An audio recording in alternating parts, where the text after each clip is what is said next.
बुदरगड साहित्यिक मंचचे अध्यक्ष मायकल डिसोजा, त्याचे सर्व पदाधिकारी, नवोदित कवी, खरं तर नवोदित कुमार सोडला तर कोण नवोदित असं म्हणता येत नाही, ताई पण कदाचित नवोदित आहेत, पण मी पुढं तुमच्याबद्दल येईनच. खरं तर आपल्यासमोर जर श्रोते नसले तर आपण काय बोलायचा हा फार मोठा प्रश्न येतो. पण असू देत, या कार्यक्रमासाठी तुम्ही सगळे उपस्थित राहिले आहेत, सर्वांचं मी स्वागत करतो. खास करून मायकल तेलंग सर, त्याचबरोबर निकाडे सर आणि चौगुले सर, त्यानंतर पत्रकार मित्र माझे. तर मला काय बोलावं हे आता सुचत नाही, कारण काय असतं, आपण काहीतरी करतो आणि त्याची धडपड बघून मी भरत चौगुले सरांना म्हटलं की सर आपण काहीतरी त्यांना म्हणजे आपण मदत तर करायलाच पाहिजे आणि जे काय करील त्याला प्रोत्साहन द्यायला पाहिजे, कारण असे हे कार्यक्रम करणं आणि होत नाहीत.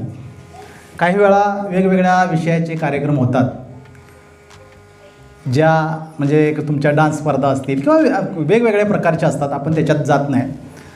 खरं तर बुदरगड तालुक्यामध्ये ही जी काव्य वाचन ही जी स्पर्धा होती ती मला वाटते मासरंगमध्ये भरली जायची आणि त्यावेळी संजय कांबळे हे आमचे म्हणजे कॉलेज करत होते आणि खूप ॲक्टिव्ह असणारा होता. त्याच्या कविता मी खरं तर मी स्वतः असं मान्य करतोय की संजयच्या कविता ऐकल्यानंतर मी लिहायला सुरुवात केली, असं आहे. हे मी आज या ठिकाणी मान्य करतो. खरं तर कविता म्हणजे काय आहे आणि लिखाण म्हणजे काय आहे हे मला कसं समजलं हे जरा तुमच्या समोर व्यक्त करतो. मॅडम, खास तुमच्यासाठी. कविता म्हणजे काय की मनातलं ओठावलं पोटावर आलं की सुरुवात होते, पण हे लिहायचं धाडस तुमच्यामध्ये पाहिजे.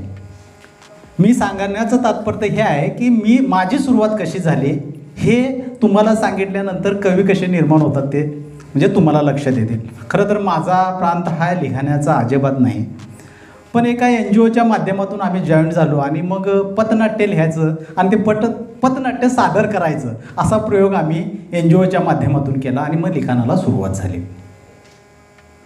त्यामध्ये संजयसुद्धा होता. आम्ही रत्नागिरीमध्ये वेगवेगळ्या प्रकारची पथनाट्य केली, जी स्वच्छता अभियानपासून ती लेख वाचवा अभियानपर्यंत 141 ग्रामपंचायतीमध्ये आम्ही पथनाट्य केली आणि तो एक प्रवास वेगळा होता.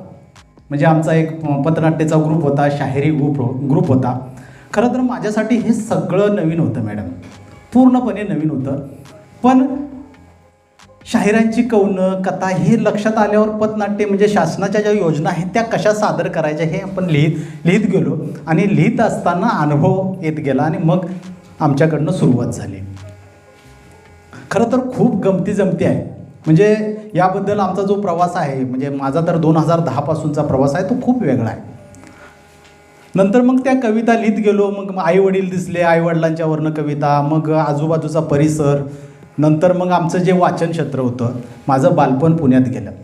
मी खास करून सांगतो की माझं बालपण हे पुण्यात गेलं, त्यामुळं मला शाहू फुले आंबेडकर, अण्णाभाऊ साठे यांचे विचार किंवा त्यांचं वाचन करण्याचा मला योग आला आणि त्यामुळंच हळूहळू आम्ही विद्रोही विचाराकडे गेलो. आणि त्यामुळं माझं सगळं जे लिखाण आहे, जो 2007ला आक्रोश हा कविता संग्रह निघाला, त्या कविता संग्रहातील बहुतांशी कविता ह्या विद्रोही विचारश्रेणीच्या आहेत. आता विद्रोही म्हणजे काय, तर विद्रोही हा व्यवस्थेच्या विरुद्ध लिहिलेला म्हणजे एक प्रकार असतो, त्याच्यात काय फार मोठं नाही, व्यवस्थेवर लिहिणं थोडं धाडस असतं. हे का होतं तर तुम्हीही कवी आहात, अनेक कवी होतात, नवीन काही कवी त्या लिहिण्याचा प्रयत्न करतात, तर कवी किंवा साहित्यिक निर्माण होत असतात. तर त्यांचं जे वाचन आहे ते तुम्ही काय करताय ह्याच्यावर तुमचं कवित्व ठरतं.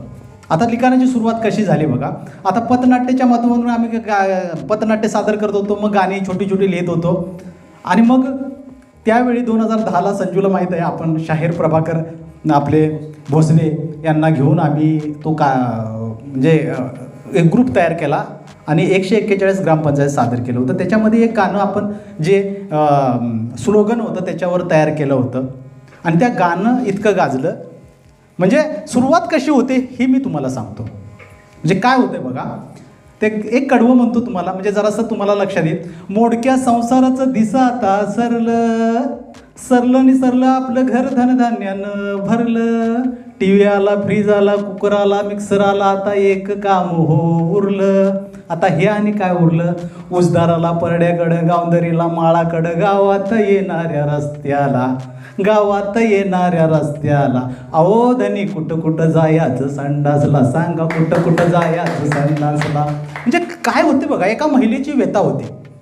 गेले मी सकाळी लवकरी रस्त्याच्या त्या कडेवरी, गेले मी सकाळी लवकरी रस्त्याच्या त्या कडेवरी. इकडून मोटर तिकडून स्कूटर, एकांत मिळे ना बसायला, अहो एकांत मिळे ना बसायला. आणि कुठं कुठं जायचं संडासला, सांगा कुठं कुठं जायचं संडासला. सांगायचं तात्पर्य काय की ही लोक, म्हणजे माझा हा प्रांत हा लोकगीतामधून झाला. म्हणजे मी लिहायला विद्रोहीमध्ये गेलो, पण असा प्रवास झाला. पण त्यासाठी आम्हाला शासनाच्या तर्फे मानधन होतं, आणि म्हणून आपण जे काय करत असतो ते त्याच्या पाठीमागं आपल्याला काहीतरी मिळायला हवं. आणि म्हणून मग ती 2010ला आदित्य ग्रामजीवन सामाजिक संस्था आपण काढली, आणि त्या माध्यमातून कलाकार जे आहेत त्यांना आपण संधी वेगवेगळी देत गेलो. हा कलेचा प्रवास आहे. नवोदित कवी आता आपले कुमार आहेत. कुमार खूप छान लिहितोय, म्हणजे लिहितोय, पण काय होतं आहे, सगळ्यांचं प्रेझेंटेशन किंवा आवाजाची देणगी नसते. आता मॅडमने सादर केलं, खूप छान वाटलं. मायकलला नैसर्गिक आवाजाची म्हणजे देणगी आहे, आम्हाला नाही, पण आम्ही लिहितो. आता मी बरेचशी गाणी लिहिलेली आहेत, म्हणजे आईवनं लिहिले आहेत, वडिलांच्यावनं लिहिले आहेत. मी आता काय इथं सगळी सादर करत नाही. पण काय असतं, कधी कधी हे जे काव्य संमेलनाच्या स्पर्धा असतात ना, त्या खूप गमतीशीर असतात. हे मी तुम्हाला का सांगतो सर, तर मी पुण्यामध्ये असताना रामकृष्ण मोरे सभागृहामध्ये सर काव्य वाचन होतं. आता मी गावाकडला कवी, मी नेमका तिकडे गेलेलो, आणि विषय होता प्रेम. आता प्रेमावर वेगवेगळ्या डिबेट होतात, तुम्हाला माहीत आहे. मुलांना पाक, म्हणजे तुम्हाला माहीत आहे मुलींच्याकडं खूप मोठं म्हणजे शस्त्र असतं, आणि त्या सुंदर आवाजात असं त्याने सादरीकरण व्हायला सगळीकडे टाळ्या वाजायला लागल्या. आता काय करायचं, सगळे मुलं म्हणजे ती होती ती पाक, म्हणजे त्यांचं असं झालं की पूर्ण म्हणजे मुलांच्या काय म्हणतात, एखाद्या नापास विद्यार्थ्याला करतात तसं त्यांचा चेहरा झाल्याने आपले ते गप्प बसले. आता मला ती कुमारची कविता आता आठवली, त्याच्यातनं मला एक, म्हणजे ही कविता खरं तर मला वाटतं संजयच्या कधीतरी टेजवर झाली होती. तांबेने काय काय का संजय तुला आठवते काय माहिती नाही, पण मग मी पण वर टेजवर चढलो आणि दिलं दणकून. म्हणजे आमच्या गावठी भाषेत, आता तुम्हाला माहीत आहे कोल्हापूरची भाषा कशी असते, ती जिकडं वळल तिकडं वळते, पण त्याच्यात पण एक गोडवा आहे. तर मी काय कविता सादर केली. खरं तर त्या कवितेला नंबरही मिळावा हे मला हे आश्चर्य कधी कधी वाटतंय, कारण चांगलं लिखाण, जे दर्जेदार लिखाण आहे, जे वस्तुस्थिती आहे ते राहिलं बाजूला, आणि मला त्या कवितेला नंबर दिला. खरं तर ती मोडतोड केलेली कविता होती. संजय, तरी बरं केलीच लग्नाआधीच पाठ फिरवलीस. काय होतं त्या कवितेचं नाव, तरी बरं केलीस लग्नाआधीच पाठ फिरवलीस. हे तुझं प्रेम कसलं वाऱ्यासंग वाहणारं, हृदयाचं तुकडं होऊन सुद्धा ते मनाला बरं झालं. म्हणजे सर अशा प्रकारचं हे असतंय. पण सांगण्याचं तात्पर्य हे की ह्या असे मायकल, जर तुम्ही कवी संमेलन किंवा कविता वाचन जर शाळेमध्ये किंवा कुठंतरी झाल्या, तर त्या मुलं त्याच्यामधून काहीतरी बोध घेतील. जर आपण काहीच नाही केलं तर मुलांना ही संस्कृती समजणार नाही मॅडम, लक्षात आलं काय. त्यामुळं हे संजय होणं गरजेचं आहे. मी पण सतत म्हणतोय आपल्याला काहीतरी करायचं आहे, आपल्याला काय करायचं आहे, कारण माझा पण व्याप आहे, आपले जे NGO आहे. हां, तर हे कलाकार हे निर्माण कसे होतात बघा. आता कुमारला ही खूप चांगली संधी आहे. आमचा उगले सर पण वेगवेगळ्या प्रकारचं सादरीकरण करतात. आत्ता मिलिंद हा माझ्या गावाला, म्हणजे माझ्या चुलत भावाचा मुलगा आहे तो, तर खूप संधी आहे त्याला. आपण माझं जी खेडूत नावाची, आता जरा थोडंसं माझं प्रमोशन होतं आहे सर, की खेडूत नावाची वेब सिरीज आहे द महाविजन या यूट्यूब चॅनलवर, तर त्याचं टायटल सॉन्ग त्यानं गायलं आहे. त्यानंतर मगाशी जे गाणं सादर झालं अरे देवा कोपल असं, ते पण आपण गाणं यूट्यूबवर आता पडेल, कारण ते त्याचं रेकॉर्डिंगचा झालं आहे, अक्षयनं ते केलं आहे. तर सांगण्याचं तात्पर्य आहे की तुम्ही जर कार्यक्रम करत राहिला तर ते तुम्हाला त्याच्यात संधी मिळत राहणार आहे. अशा प्रकारचं आहे. आता वेगवेगळ्या कवीने केलं आहे. मॅडम तुम्हीही खूप छान लिहिलं आहे. तुमचा मला वाटतं आत्ताच हा प्रवास असावा. तर आईवडिलांच्यावर खूप जण कविता लिहितात, भरपूर कविता आहेत. भरपूर. काय होतं आहे, स्वतःची कविता स्वतःला कधी आवडत नाही, दुसऱ्याची कविता जास्त आवडते. म्हणजे काय कळत नाही. म्हणजे असं आमच्या कवीच्या प्रांतात म्हणतात, म्हणजे मी तो शब्द वापरत नाही, देखणी बायको दुसऱ्याची, असं काहीतरी विनोदात म्हटलं जातं. पण असं म्हणजे अशा प्रकारचं असतं. आणि मग ते काय होतं, आता मी एक तुमच्यासमोर कविता सादर करतो. खरं तर प्रेम कविता मी काय सादर करत नाही मॅडम, माझ्या विद्रोही कविता आहेत, सगळ्या विद्रोही कविता आहेत. पण तरी पण माझ्या नवीन भाष्यावर काही कविता आहेत त्या मी लिहितोय. पण आज तुमच्यासमोर काय सादर करावं, एक तर तुम्ही समोर ऐकणारे आहेत ते गाणारेच, म्हणजे त्यातले दर्दी आहे. म्हणजे संजयनं मला ऐकलेलं आहे, चौगुले सरांनी मला ऐकलं आहे, कदाचित शिलवंत सरांनी ऐकलं नाही, मॅडम तुम्ही ऐकलं नाही, ह्यांनी सगळ्यांनी ऐकलं. त्यामुळं काय सादर करायचं हा माझा, त्यामुळं सगळं माझं भेसळ होतं आहे. मी काही अध्यक्षीय वाचनामध्ये असं लिहून ठरवाय नाही, कारण आपण सर्व चर्चात्मक काव्यसंमेलन घेतो आहे. लक्षात आलं का? मी त्यांना तेच सांगितलं की सर, अजूनही आपले जी माणसं म्हणजे मुलं आहेत किंवा जे काही हे आहेत ते इतके दर्दी नाही. म्हणजे ते सादर प्रेझेंटेशन, आता सर म्हणाले की मी पहिल्यांदाच सरांच्या मी कविता बघतोय म्हणजे वाचतोय त्या ग्रुपवर, पण सर म्हणतात की मी आजच प्रेझेंटेशन केलं आहे. म्हणजे अशा प्रकारचं प्रत्येकाचं काहीतरी म्हणजे हे आहे. त्यामुळं आपण जरासं काय सादर करावं. ठीक आहे, तुमच्यासमोर एक जाता जाता कविता सादर करतो.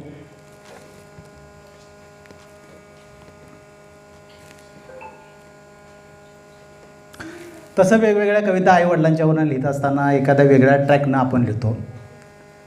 आपल्या त्या ह्याच्यामध्ये एक आहे माझा आई बाप म्हणून, तांबड्या मातीत जमिनीच्या तुकड्यात तळप त्या उन्हात, राब राब राब त्यात माझ्या आई बाप, घाम टिबक होतो अंगानं मोती होतात दान, कंबर कसते आई असं तिला तानुल्याची. ही नॉर्मल कविता आपण लिहितो. पण काही वेळा आपण दुसऱ्याला म्हणजे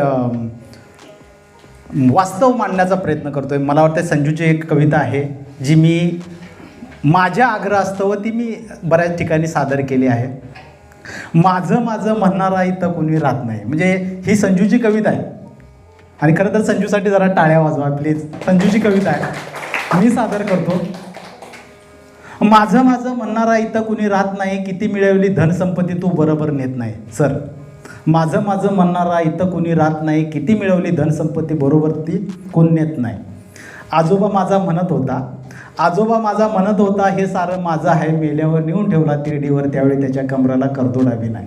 माझं म्हणणारा इथं कुणी राहत नाही, किती मिळवली धनसंपत्ती बरोबर नेत नाही.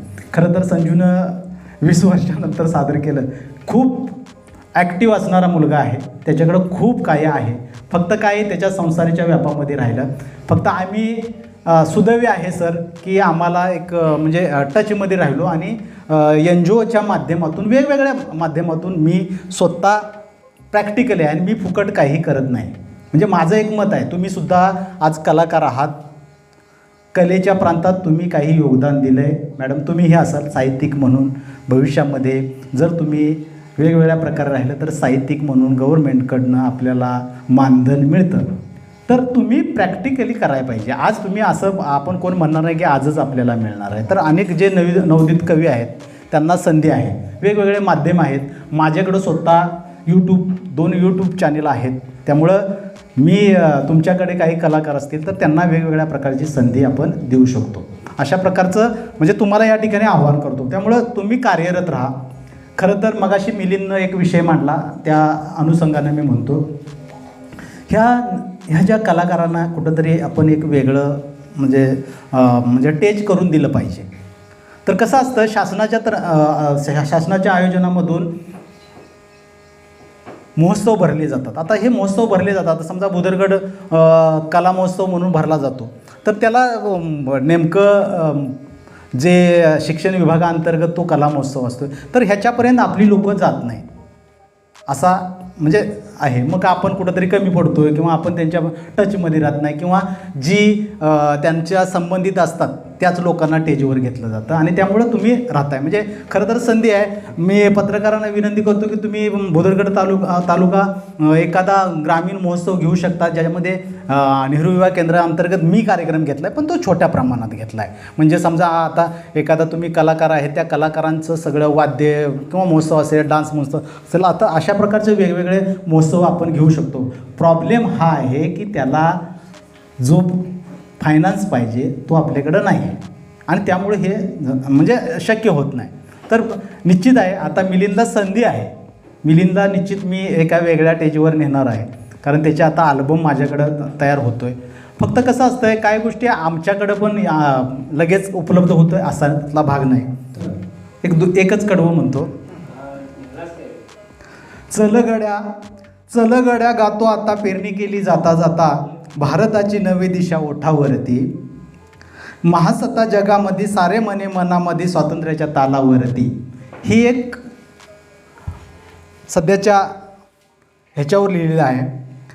काँग्रेसची बसगाडी फिरत होती खेडोपाडी, कमळवाले हार गाडी चिंता करती, बदलून गेली राजनीती आले पॅटर्न गुजराती, जुने जाऊन नवीन आले धंद्यावरती, चल गड्या गातो आता पेरणी केली जाता जाता, भारताची नवी दिशा ओठावरती.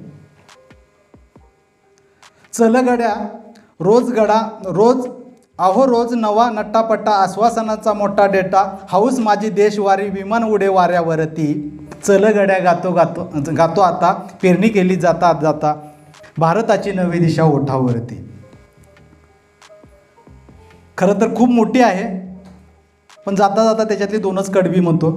दक्षिण काशी कोल्हापुरी स्वच्छ गंगा नदी तीरी, प्रजेवर राज्य करती, चालताना रस्ता झाडी, भ्रष्टाचार बाहेर काढी, अनेकांचा घाम फुटे वाऱ्यावरती, चल गड्या गातो आता पेरणी केली जाता जाता, भारताची नवी दिशा ओठावरती.